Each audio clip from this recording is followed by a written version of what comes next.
Maharashtra bulletin, आपला महाराष्ट्र, आपली बातमी.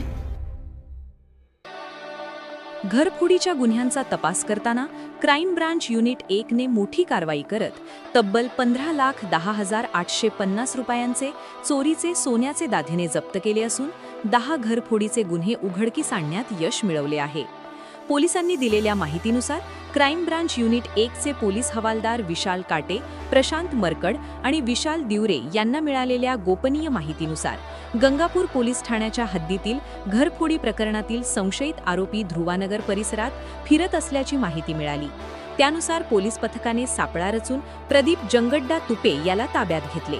त्याची सखोल चौकशी केली असता त्याने आपल्या साथीदारांसह गंगापूर पोलीस ठाणे हद्दीत 4 आणि इतर पोलीस ठाण्यांच्या हद्दीत 6 अशा एकूण 10 घरफोडीचे गुन्हे केल्याची कबुली दिली. या गुन्ह्यांमध्ये चोरी केलेले सोन्याचे दागिने एका सराफाला विकल्याची माहिती आरोपीने दिली. त्यानुसार पोलिसांनी कारवाई करत 15,10,850 रुपयांचे सोन्याचे दागिने जप्त केले आहेत. या यशस्वी कारवाईमुळे क्राईम ब्रांच युनिट 1 ने 10 घरफोडीचे गुन्हे उघडकीस आणण्यात मोठे यश मिळवले आहे.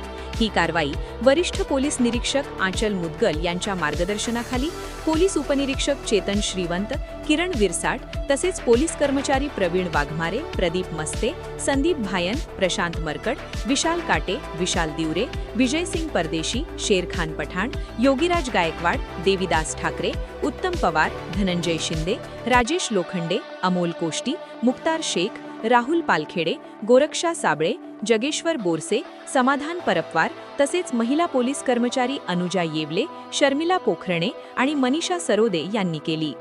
महाराष्ट्र बुलेटिनसाठी भूषण जैन, नाशिक.